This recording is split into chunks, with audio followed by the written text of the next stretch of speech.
What is the lock-in effect? Let's talk about it on Today in Mortgages.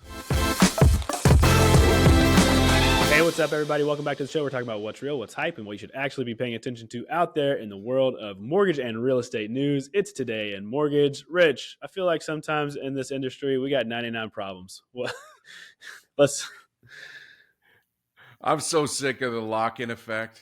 Yeah, so let's talk about it. We found an article today. This is something we've talked about before, but I just like how this article put it, and also that there's a little bit of sunshine at the end of the road here. And so this article is from MSN.com. It says high mortgage rates have prevented the sale of more than 1 million homes in the U.S. And so you mentioned it, I mentioned it, the lock-in effect. What is the lock-in effect, Rich?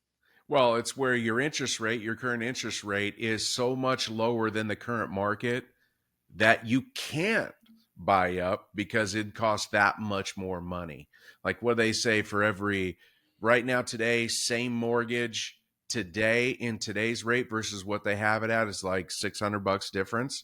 Yeah. So a month, that's a big difference. Right. Same house, same sales price, different interest rate changes that payment that much per month. So people are getting locked into their homes. And that has definitely been the name of the game, the story that we've been seeing over and over the past year as rates have gone up. And people have expected those rates to come back down, or just thought in their brain, hey, at some point we're going to see these 3% interest rates again, and then we can make a move. So, Rich, that was not the reality, though, right?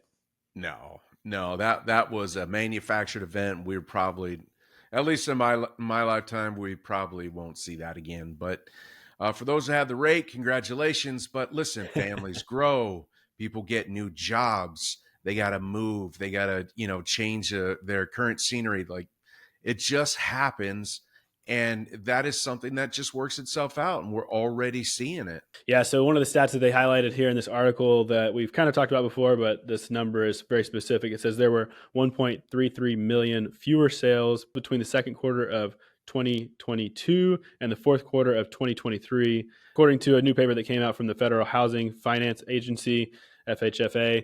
And that just kind of highlights the fact that there's just so much less inventory out there coming online from existing homes.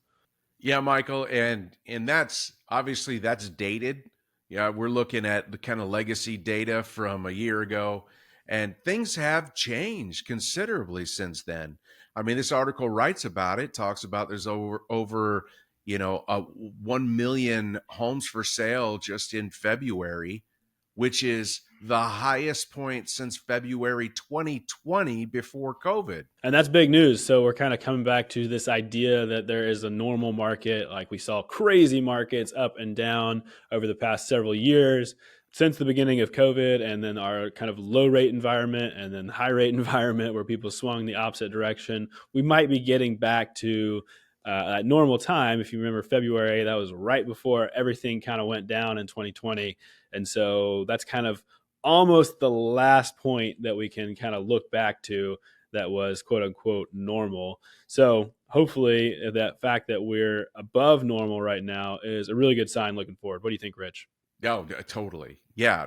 People are accepting that the rates are the rates now. They don't, they've talked to so many mortgage people that are telling them this is the rate, because at first they were like shock and awe. What do you mean the rate's 7%?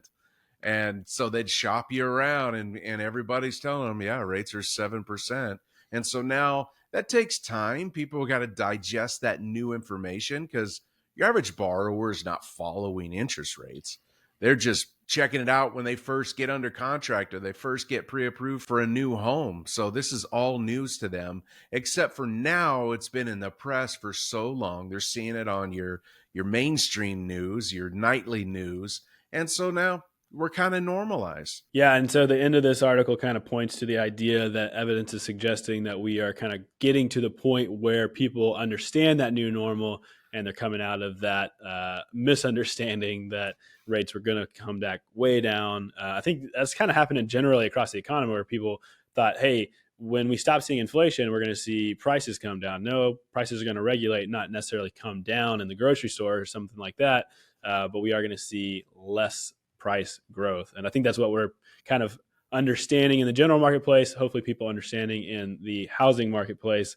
So all this kind of points to some leveling out, some good news. And we just wanted to highlight that for you on the episode today, because there's so much out there that makes us feel like this is never going to end. And we're starting to see that light at the end of the tunnel. We've been talking about it quite a bit here in the last couple of weeks, and had some good indicators from the Fed last week, and just some good things moving forward. So Rich, I know you're always optimistic, but how does this kind of news make you feel right now? No, I feel great. We've talked about this several times, Michael. Our economy is so resilient. We go through cycles like this, and now we're on the downside of this most recent cycle, and we're just becoming normal again. That's just what happens. It's good to be normal, Rich. We could use some normal in our Sometimes life. it is. We could use some normal in our life. Well, hey guys, if you are interested in learning more about how we coach our people and look at the silver linings and keep looking forward to where we need to be, not where we are, and how we can grow, not how we can stay the same, check out the Grow link below. This is a link that's going to get you all the information that will help you understand what it looks like to be a part of the best network in mortgages. That's network funding, and we love to talk about it here. Rich will reach out to you personally, and we would love to talk to you. So, Rich, before we sign off on this today, any final thoughts about where we're heading, what's going on with you, anything you want to talk about? Yeah, I mean, we're just headed to a better place for all the originators that have grinded through this period. We're going into a better place, and we're already in a better place compared to the bottom. And we just continue to get better. And it's just important that all the originators and the realtors that might see this just stay positive. Keep your clients positive. Just grind it out. We're through the hard part. Yeah. People love positive people. So keep going out there, making people feel good and making people smile, and they will work with you. That's it. And you'll get to win in this new kind of climate that we're moving into that we're all really excited about. So Rich, thanks so much for making us smart, making us smile today. Thanks to everyone out there for watching and listening wherever you are. We appreciate you, and we'll talk to you next time on Today in Mortgages. Today in Mortgages is produced by Network Funding LP, which is an equal housing lender, NMLS 2297. The content of this program is meant to be a commentary on mortgage and real estate news, and any discussion of rates and or products should not be taken as an individual mortgage or home buying advice or pricing estimates. And any commentary on this show should not be considered a promise to make a loan. All applicants for a loan must qualify, and you should consult a professional regarding your individual loan scenarios for your financial situation. Visit our website at nflp.com/licenses for all state licensing and other legal information.